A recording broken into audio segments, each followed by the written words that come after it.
Hi everybody, it's Laura Kingen. Let's do this.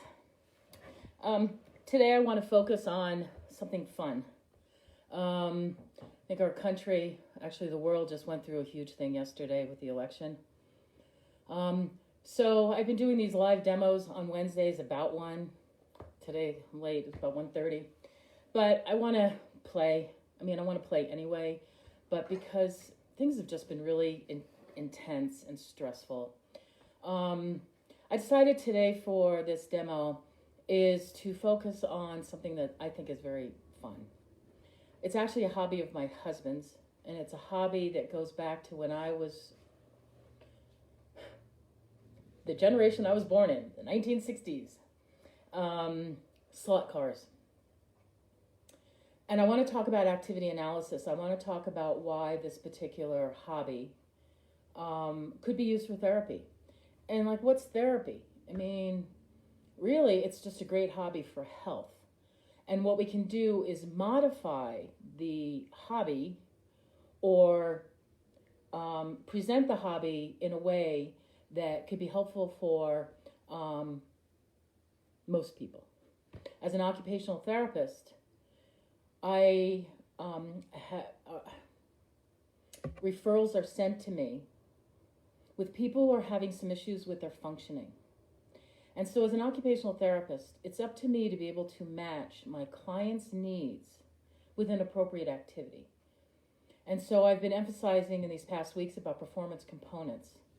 The performance components relate to an individual. So when I, as a registered occupational therapist, evaluate a client, I am looking at those performance components issues. And then I want to match my treatment to those issues to help boost their functioning. So while with the client it's performance components, with the activity it's called an activity analysis. And I know that this can get kind of dry, so I want to hopefully have some fun with this. Right now I just want to do an introduction, and then we're going to go play, and I'm going to show you the track. And I'm going to talk about how we can modify this particular hobby to meet a lot of needs. To me, the art of therapy, the art of activity selection is kind of get the most bang for the buck, or picking activities where I can address the most performance components to be the most efficient in my therapy for my clients. And so I feel like this hobby covers so much territory. So I want to present that to you, and I want to share that with you. So before I go to that, though, let me talk about a little more business, because I do like to follow a certain structure and routine in my sessions. Just a little more business. I do have several different Facebook pages that you can look for more information about what I'm doing. I actually have a Facebook page designated just for slot cars and model trains. You can go to Facebook and look up Fun with Slot Cars and Model Trains, at Slot Car Trains. You can also go to Facebook and go to Sensory Solutions Inc. That's my business. And that is at SSIFB. My phone number, my family's back in New York. I'm connected with New York. I grew up there, although I've been in Arizona for almost 35 years. But I do have a New York area phone number. It's area code 631-848-8852. But you can reach me on Facebook. You can PM me. These live demos on Wednesdays at about 1 o'clock, and I've been trying to cover some different territory.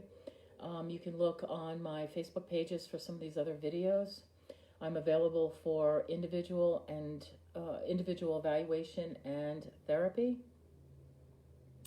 I've been emphasizing several different areas. The slot cars and model trains. I'm also doing a range of motion clinic, doing those scheduled on Thursdays at 1 o'clock. And then also my background has really been with sensory processing issues, specifically with autism and behavior. What I like about slot cars and model trains as a therapeutic modality is that it addresses so many different kinds of things, including the sensory issues, but also mental health issues. and behavior. I worked at St. Luke's Behavioral Health Center in Phoenix, Arizona for about 12, 13 years. And I was very fortunate to work with incorporating sensory activities with behavior. So many individuals with behavioral issues, I discovered, have sensory processing issues as well. So that really is my area of expertise as a therapist I graduated from college in 1983. So I've got about more than 35 years of experience. Matter of fact, I've been a nationally registered occupational therapist for 37 years. So I want to share with you these things that I've learned over my career. So having said all that, let's bring you down to the ground here, down to the activity area. I got to put a plug in for my husband's band. For the band, my husband is in, the Vanderveer Briggs. You can look them up on Facebook. Highly recommend it. Why don't you go ahead and turn that on? So I'm thanking my husband for his generous efforts in putting all this together. And what I have discovered is,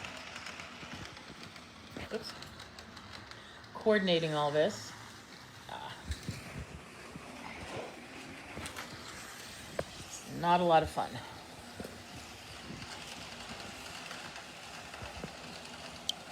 There we go.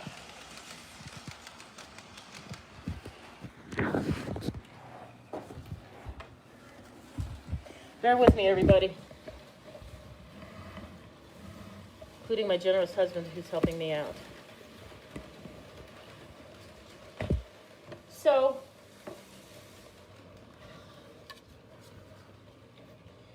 still trying to set up here. And as I set up, you can spend some time just watching and looking at what this is all about.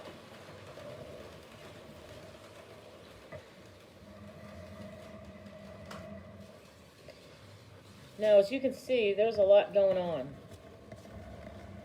I also have another track over there. I'll discuss that in a little bit.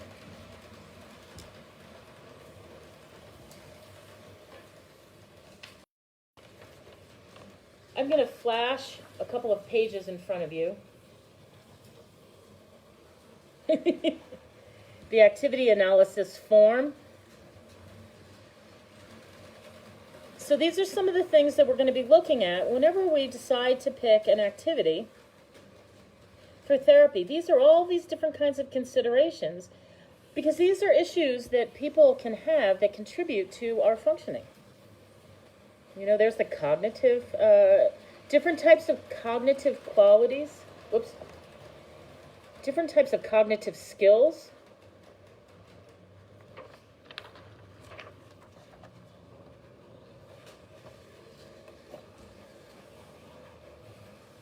There we go. A lot of different types of perceptual skills. Then we have emotional. So one of the questions is, for any particular activity, if you are dealing with emotional issues with your client, does the activity offer potentiality to address those particular performance components?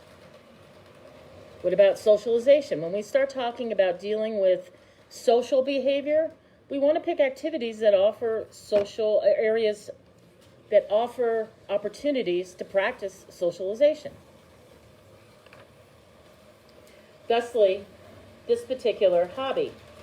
Now, I'm integrating kind of like two hobbies into one, where we've got the slot cars and the model trains.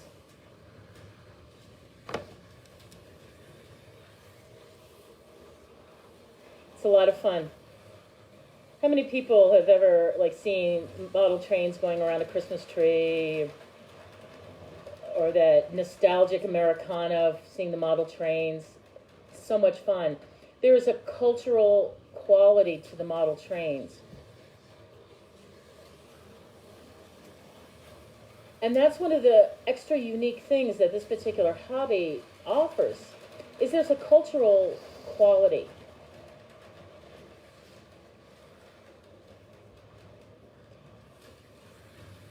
in the past couple of videos, I've been talking about frames of references.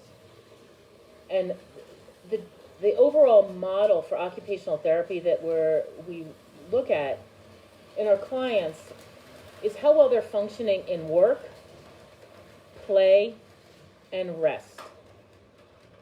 Pop. And one of the frames of references that we work with is the model of human occupation that looks at roles. The roles that we have in mentioning, the election. One of the roles that we have as adults is a civic role. We have a responsibility civically. Now, I was raised in the 70s, and I'm sorry, we were kind of apathetic. You know, I wasn't real politically interested. I was more into being a kid. But as an adult, I think this election highlights how important it is that we're civically responsible. Just as an example of a role, I mean, we have roles as parents, as teachers, as workers. We have these different kinds of roles. But if we have some kind of disability or trauma, it can interfere with our capacity to perform our roles adequately. Let's say somebody was abused so severely. How might that impact their ability to, say, function in a civic role, let alone other roles? So as an occupational therapist, we are licensed to offer remediation and assistance to help individuals. One of the ways we do that is going about and picking activity choices to address those particular areas that we want to, like those performance components. So I wanted to point out the importance of roles. You know, what about our role as a driver? You know, most of us drive vehicles.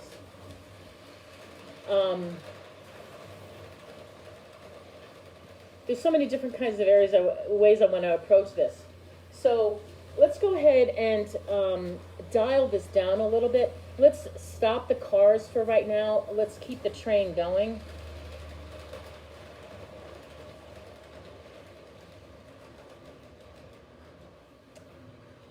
I'm trying to think if there's anything else I really want to discuss about the model trains. Because I really want to kind of talk a little more about the cars. One of the concepts in occupational therapy is about grading and about a continuum of going from like something from very easy to very complex, from simple to hard. That's one of the key concepts we use in occupational therapy, is finding the right match. There's a lot with this hobby that can be way overwhelming. And I wanted to talk overall the busyness with the slot cars and the trains, because there's a lot going on. And from a sensory motor standpoint, it may be too much for a lot of people. Now, even with the trains, you can slow it down, you can dial it up. It's fast or slow. It's part of that continuum, and there's a wide range in between. So let's go ahead and turn the train off. Now, that's a lot of sound, right? We take, I think, a lot of that for granted. But somebody with a sensory integrative or a sensory motor processing problem may have a lot of problems with that much sound. So if you want to go ahead and play with the slot cars and let the slot cars go around while I talk, that'd be cool. Now there's a sound with the slot cars too. It's something to really take into consideration for most of us who are functioning typically, dare I say. We can inhibit or integrate that sound. But for some people, that in and of itself is a lot. So what I'm going to try to do is I'm going to just try to kind of freeform talk here and talk about some of these different qualities. And then I'm going to just finish up and make sure I've covered the different areas that I want to. But I really want to point out this concept about grading, about a continuum, and about modifying, and about really matching the activity to your patient. What's going on right now is the slot cars. There's actually just one track right now that's being utilized. And it's a simpler track. It's actually rectangular in shape. But even simple, subtle things like, let's see, you probably actually can't see that. So let's do it the other way. So, whoops. What I'm trying to do is point out the corners. So this,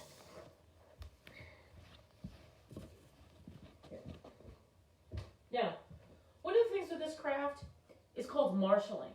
That obviously, let me just jump ahead to some of the social emotional considerations with this hobby, is there can be frustration. I remember back in the 60s, at Christmas time, Christmas Eve, Santa's elf was working on the putting this track together. And I think he got frustrated. So there you can see wires and connections. I mean, it's an involved hobby. It's not for everybody. But let's say you have somebody who is dealing with frustration. This could be a great hobby to work on frustration, depending on how you approach it for any particular individual. And honestly, that's where I think therapy comes in, because not everybody is adept at being able to modify and making a good match for any particular individual and a hobby. Because for me, I want to be as inclusive as possible. And when we're talking about, let's say, just families or groups of people, we want to be inclusive. We want to incorporate everybody. Can you do that with a hobby like this? Yes, you could. Maybe.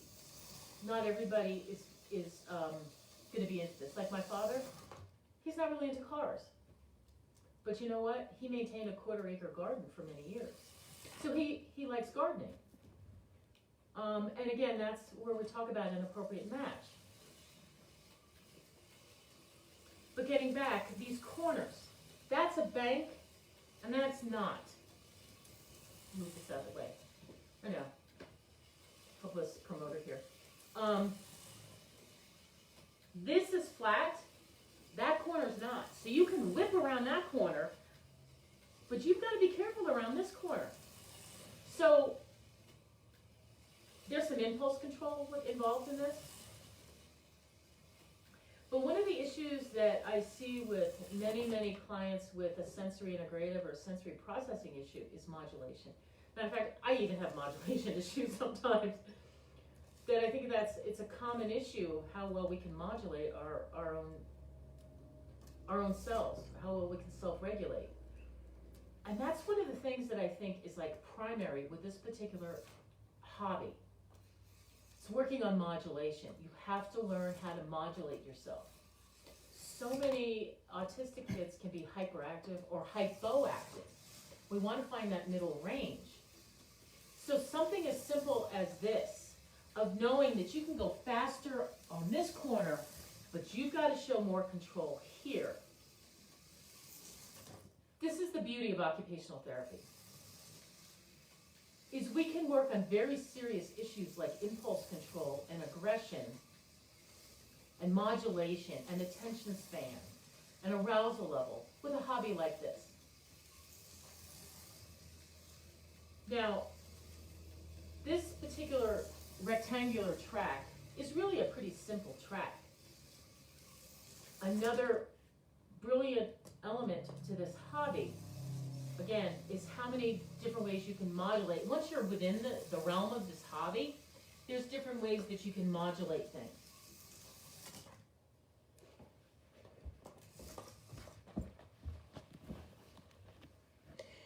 Now, some people may get very frustrated with that.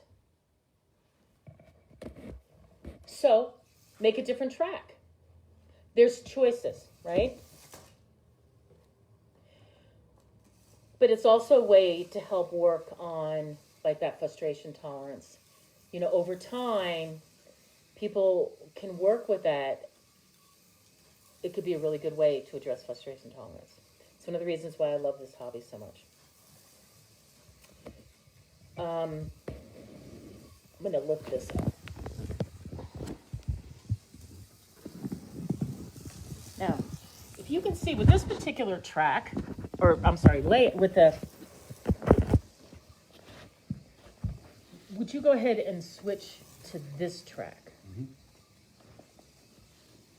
So let's talk about this inner track now, not the rectangular track,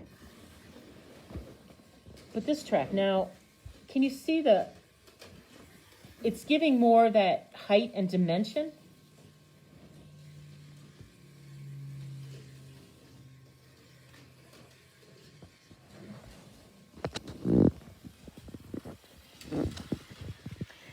But this particular track has, I don't know if you call them obstacles or different challenges that just kind of comes with this particular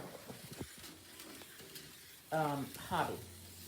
So you can see, just point some of these out. Just that cross track in the middle.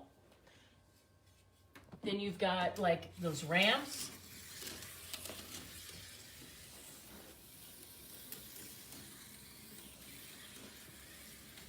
There's turns.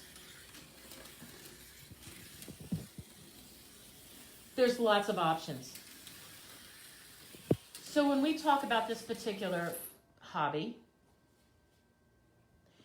this hobby also has quite a capacity to address cognitive issues. So again, depending on where your client's at cognitively, you know, I work with some autistic individuals who are brilliant. I mean, I'm working with a 12, he just turned 12, you know, and he's repairing cars and replacing water lines and doing really brilliant things, but he struggles with identifying his name and, you know, just some really basic kinds of things. Well, this could be a great hobby for him. I mean, at his level, I mean, he's got a really bright IQ. So what I'm probably going to want to do with him is focus more on the different types of layouts. I mean, you've got, you know, I don't know if you could put out a few of the different types of track. You've got straight track, you've got turn track, you've got tight corners, you've got wider corners, and then there's the math and the calculations that go involved, because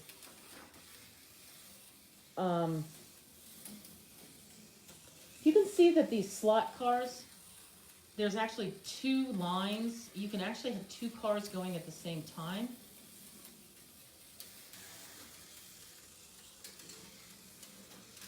If you want to do racing, or depending on the different types of turns, if you want to make it even, there's some serious calculation that goes involved with that. There's a lot of organization and planning involved. Now, last night I posted on Facebook as my husband was putting these tracks together, like how much time it takes to put something like this together. I mean, that's another consideration. If you have somebody, well, for most people, I'll probably have the layouts already set.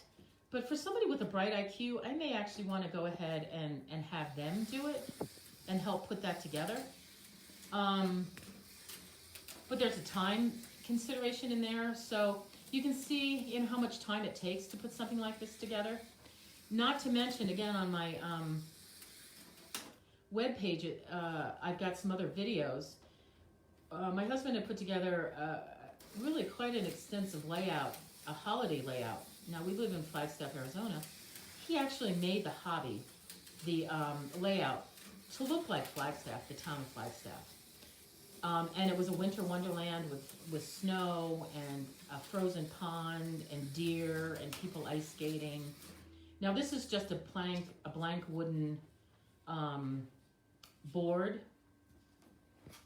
but this is probably the appropriate segue into this track. Now, if you can see the board with the wheels, that actually goes on top, and this is a therapy layout that he made for me to bring to my clients' homes. And I have brought this to my clients' homes. There's some things on this I'd like to point out.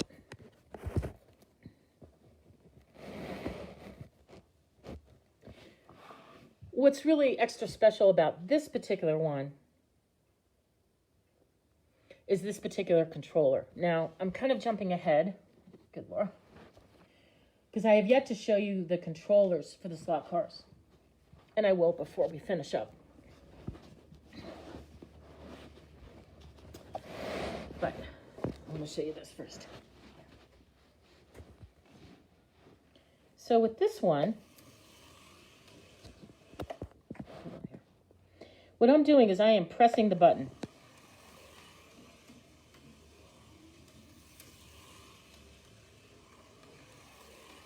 Now, how much fine motor skill does this take? Not much. Think of a dear client of mine who loves to hit these switches. I'll refrain from saying her name. But she loves to, she loves to do that. This is an individual who's nonverbal, who is non-ambulatory. She does not walk. She can kick and make sounds, and she can smile and laugh and cry and kick. But she can also do an activity like this. She loves the loud sounds. Let's say somebody's blind. They can still derive pleasure from these sounds. What about stop start? You know, these are different kinds of things we can work on in therapy. There's also just another couple of things I want to point out on here.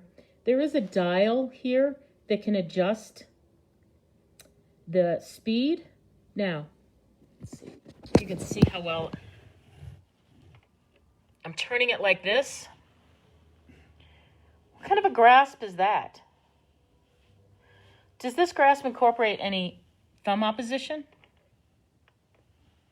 Does this incorporate any thumb opposition? Does this incorporate any real grasp? Well, it's just a palmar, I don't even know what I want to call this one. Just a palmar hit. To me, this is not really it's a grasp at all. Certainly no thumb involvement. You can just touch it with... Now, one of the things with this is it does require a little bit of pressure. So if somebody has very weak muscle tone, they may have a problem with this. But if they can do that, they can engage in an activity like that. That's the beauty of this kind of a hobby. There's so many different ways you can modify this type of a hobby, like I said earlier, to incorporate that many more individuals. So one of the things about this particular hobby is you can address, like I was saying, socialization. You can address cognitive issues. You can address working together. You can address family skills. You can incorporate individuals who are multiply handicapped and be a part of the family, be a part of the group. Let's talk a little bit about the controllers because, you know, many therapists and our mainstream healthcare system still tends to be a more biomechanical, take a biomechanical approach to therapy and to treatment. And hold on, trying to do a couple things here. Nope, sorry. That's better.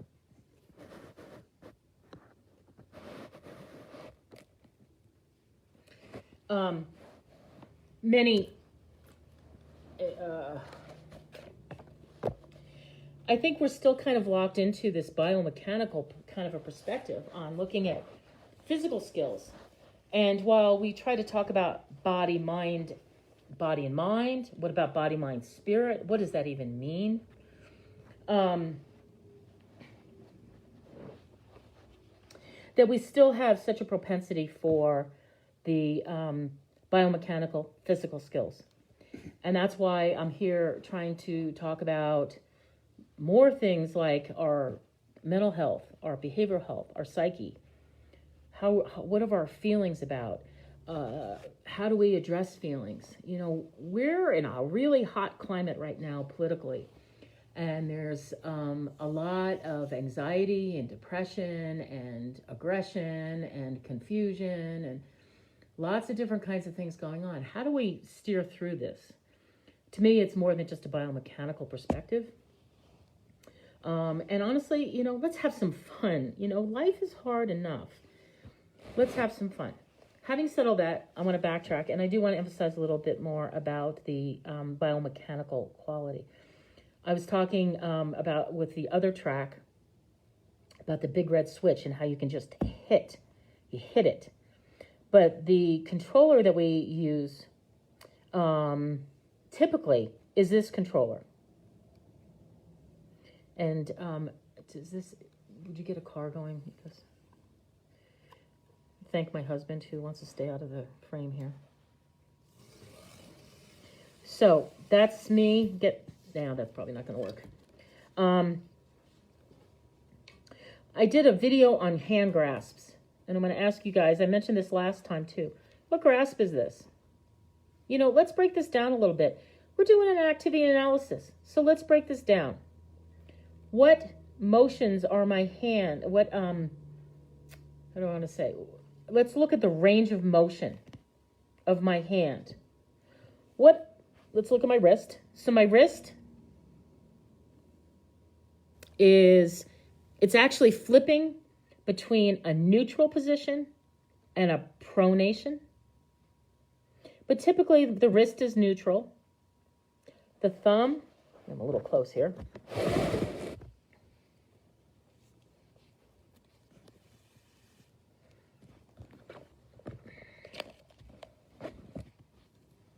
There we go.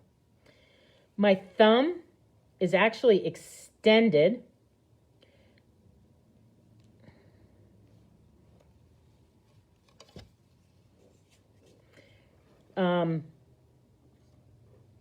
I'm sorry. I'm like getting stuck on extended. My thumb is not extended. It's adducted. If it was extended, it would be going back. And that's wrong too. It's abducted, ABD. So there's abduction and adduction. I am abducting, I am moving my thumb away, and then I am adducting it, bringing it back together again. So my thumb is adducted and now abducted, darn it. And now I am adducting it. Thusly, there's a cause and effect. I do this and something happens. And that's huge, especially for people who are multiply involved, to have simple cause and effect, even if it's something pleasant, as in auditory stimuli. So my fingers, let's do it this way.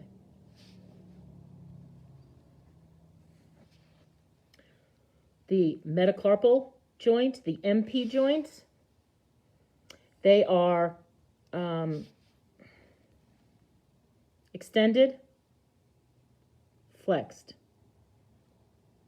Extended, flexed. Somewhere in between, right? These joints here, this joint and this joint. Extension, flexion. Let's do one finger. Extension, flexion. Now, let me just take a moment here. This is active range of motion that I'm doing right now. If I come in and move that joint, I can actually passively range that finger and get a little more motion. That's the purpose of our range of motion clinics. This is what we do as occupational therapists. We go through and analyze. So the 4 fingers are basically the same amount of range of motion in each joint. It's the thumb that does basically the movement.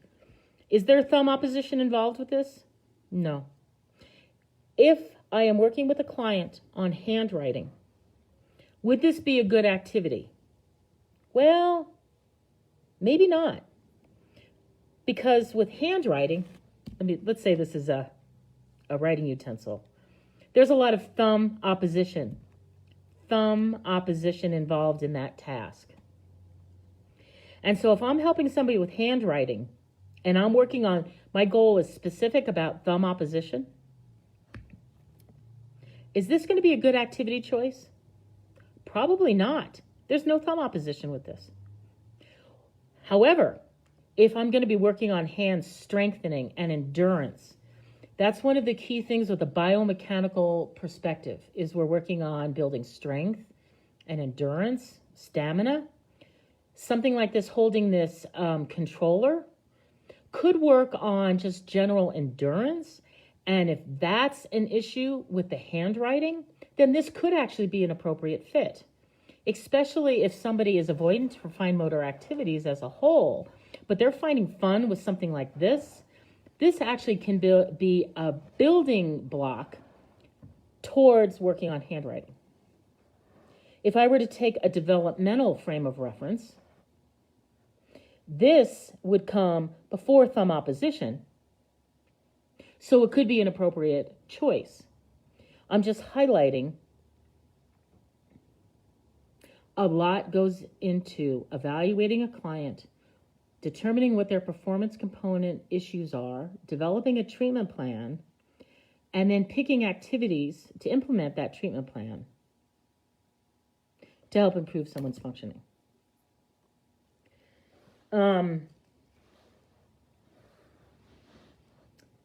These cars. Now, is there thumb opposition involved with this? Absolutely. Now, I'm not going to do it like that. I'm holding it like that. Now, these cars are HHo Scale. They're actually pretty small. And if you can see the way I'm manipulating this car, there's some very subtle fine motor movements. I have to use my thumb in coordination with all my fingers. This is actually a really complicated thing, what I'm doing right now. A lot of kids I work with aren't able to do this. I may actually want to pick a larger car, depending on my client's fine motor skills.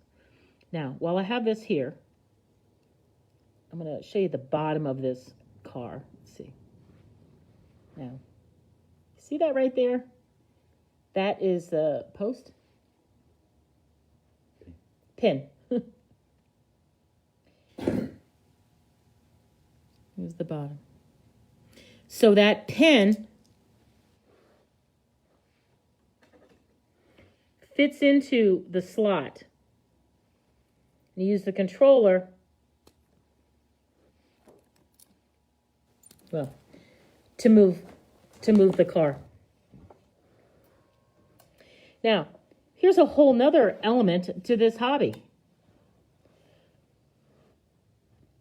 What happens if a wheel falls off, or if that pin breaks, or something else happens that affects the ability of this car to move? You can even get bodies of cars that are plain. Do you have me your Tom Petty car or something like that? You can even decorate your own cars. Now, I was talking about rolls or something like that. A lot of people love cars. My husband, he loves cars. You know, that's part of that cultural, social element. You know, what about decorating your own cars? whether you do it for therapy, quote unquote. I mean, this is a hobby for health. The reason why I put it into the therapy arena is because I can do so much with this in helping people improve their functioning and feel good about themselves. A lot of fine motor. Would this be an appropriate match if somebody has a lot of very serious fine motor issues? Yeah, we need to determine that, okay? What else? You know, things like the wiring and putting this all together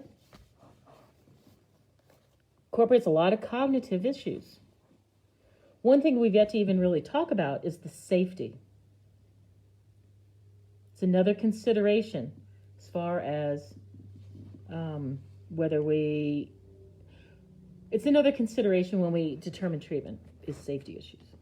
So I'm going to refer to my cheat sheet. See if there's other things that I want to point out. This is on the floor. This track is on the floor. Let's see if I can do this. So if you noticed, like having to bear weight and reach is another consideration on whether or not I would want to do that with my client. If I'm wanting to work on a lot of range of motion and flexibility, I may want to keep the track on the floor so that my client has to do a lot of weight bearing and moving around and reaching. I mean, there's a lot of body awareness that just to try to put my knee in between, you know, and reach. There's so many different variables of how we can modify this particular hobby to meet our client's needs. Putting it on a table obviously would make sense, but it's a conscious choice. If this hobby was at a table, somebody in a wheelchair could easily roll up and participate. I have a picture, we did a church event, and I have a picture on my Facebook page of a woman in a wheelchair playing this hobby. There's other pictures of young children, you know, probably as young as about 3 or 4. If they can be responsible enough, they can do this hobby. I mean, that's another thing about this hobby is working on responsibility. I mean, it's a great hobby to incorporate that kind of working on responsibility in so many different kinds of ways. So I've addressed a lot of different kinds of things. I could go on and talk about this particular hobby. But I think I'm going to kind of leave it there. I've been on for a good 45 minutes. I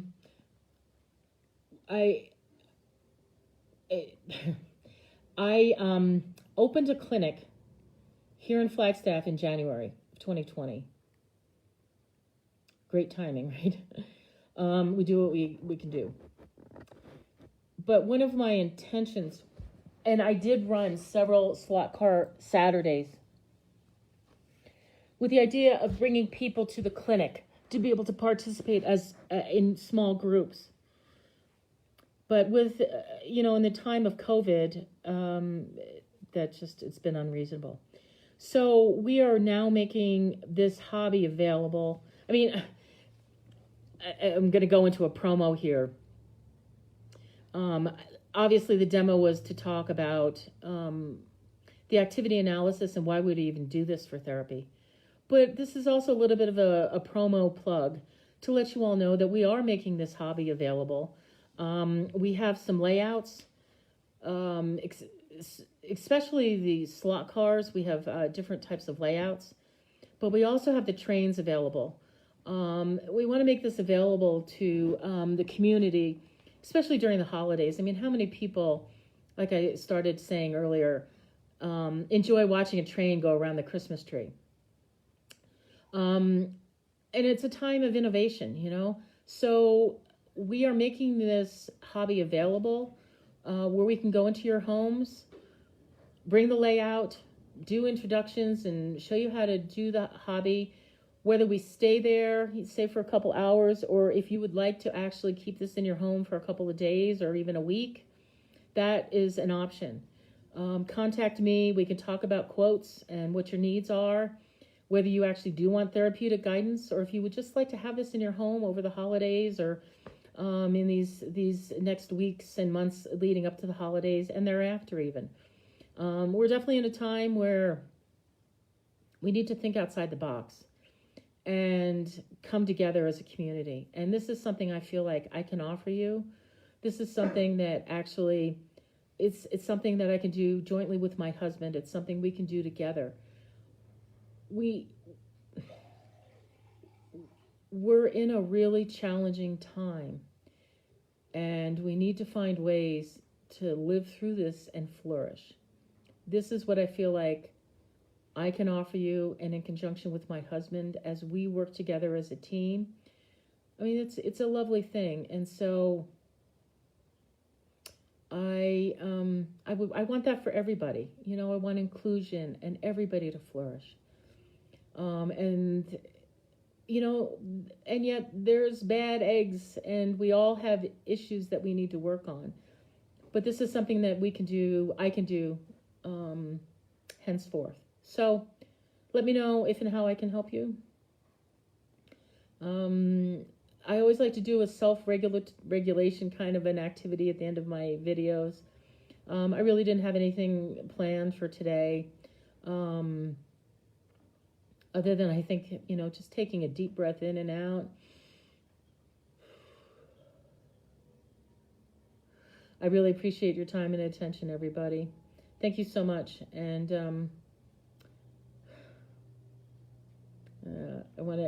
I don't even have like last words of wisdom to pass along, other than just breathe, relax, and let's tune in to what we can do to help make this world a better place. We all have our flaws. We all need to be patient with ourselves and with one another. And I wish you joy this holiday season, whatever that means. We've lost a lot, and we do need to grieve as well. So as we go forth in this next year, I pray for good health for all of us.